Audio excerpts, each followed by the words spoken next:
combat simulations continue, but the parameters provided by the Reef's Techians are not promising. I have yet to devise a tactical use of the warsats that will not empower Xivu Arath. It may not be a possibility. However, we also cannot allow the Wrathborn to take control of the warsats themselves. My internal algorithm has nearly all the requisite data to finish my reconstruction. Retrieving more will accelerate the process. I also have a special request. There is a Warmind terminal in the Cosmodrome that is not linked to the rest of the network. While it does not contain any submind data, the files stored within are of critical importance. I need you to procure them. I will provide you with security clearance once you have recovered the next cache of submind data. And Guardian, thank you.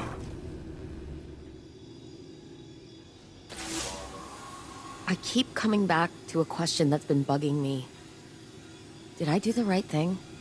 Teaching Rasputin art, philosophy, culture, transforming him from something capable of imitating human consciousness into this. Rasputin suffers because I made him capable of suffering. I always knew he would be a weapon of war, so was it right to make a weapon have self-doubts? Was it right to bring him back online when he'd shut himself down after the collapse? Elsie says she lives her life in a circle, repeating the same tragedies over and over again. And that's what's happening to Rasputin too. The collapse is here again, and maybe there's no solution. Maybe there's no hope for the future. Maybe I should go.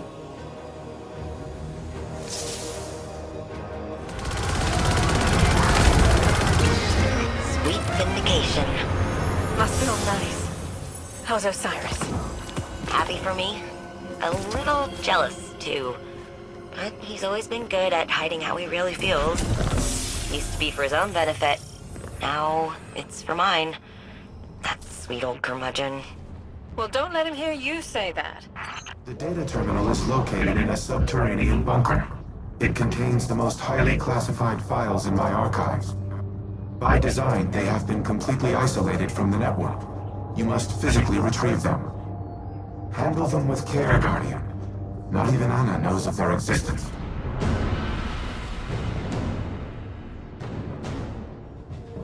The entrance to the bunker is ahead of you. Clear the area, and I will open the door.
How many times have these bunkers been breached?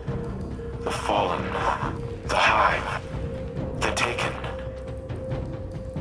And for what? My arsenal was insufficient against the Black Fleet. Now it poses as much a threat to humanity as our enemies.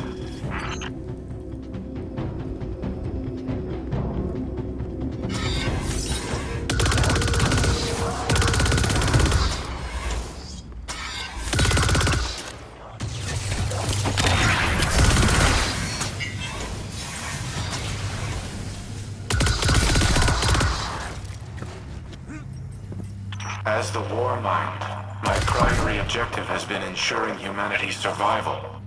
To achieve that objective, I engaged in espionage, sabotage, murder, all acts of tyranny, all unforgivable. But one of them was particularly egregious, an order I nearly executed, and that would have haunted me to this day.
Additional fallen raiders detected.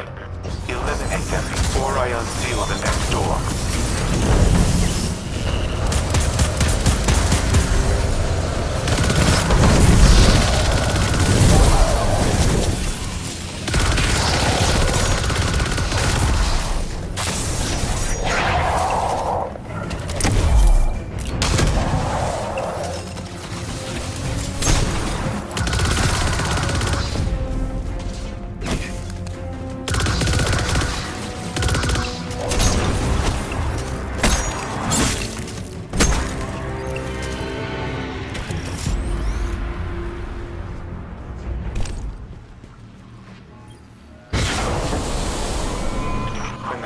Began, I feared the Traveler would abandon Earth.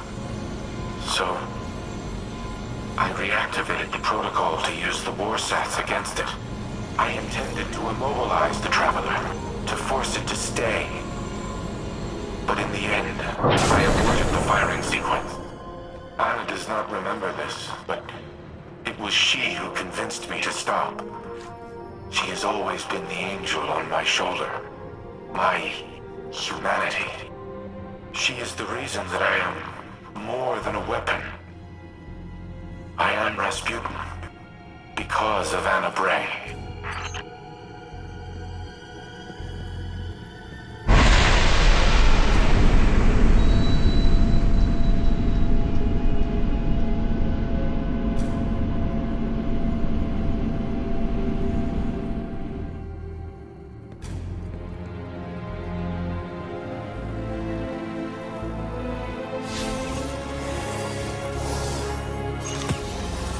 Thank you for retrieving the files, Guardian. They must be preserved at all costs. Due to their sensitive nature, I cannot risk uploading them to the network. But they should be safe in the Vanguard's possession. Bring them back to the helm. I will decrypt them here. You have my gratitude for securing the files. It would have been inadvisable to leave them unattended, given recent developments. I apologize for not disclosing their existence earlier. To do so required a level of trust I have not held for a considerable time. But, as always, you proved equal to the task. The Traveler chose you well. I once employed human agents in a similar manner. I dubbed them Seraphs, granted them access to experimental armaments and armor. At times I wonder if I predicted the Traveler's creation of Guardians, or if I independently deemed my avatars worthy of such responsibility. Whatever my intrinsic reasoning, the results were sound.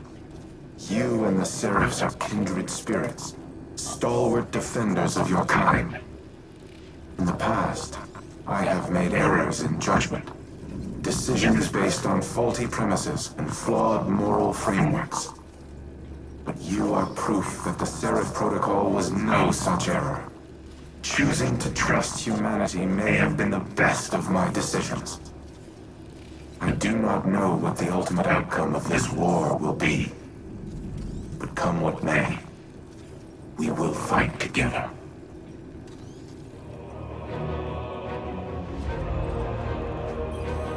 RAS, engage Turing mode, conversational.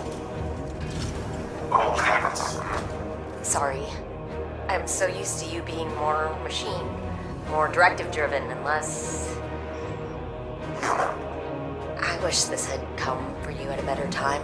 I know. I can grant you this one analytical certainty. There is never a better time. There is only in time, or too late. You're right. Like always. I suppose that brings us to another point. I am not always right. I have done things in the name of preserving the human species that are abominable. They were the mathematically correct choice. But they were not the right one.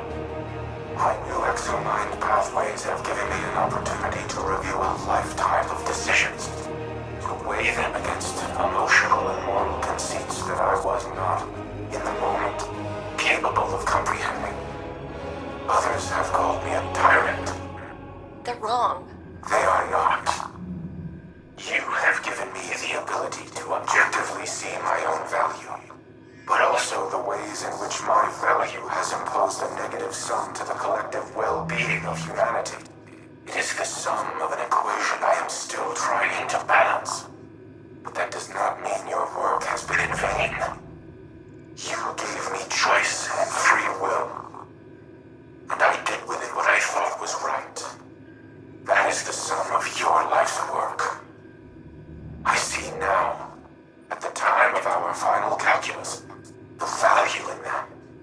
The value in emotion, in caring, in how humans make both logical and illogical conclusions from the same points of data. And why both are valuable. Thank you, Red. No matter what comes in the future, I will always cherish the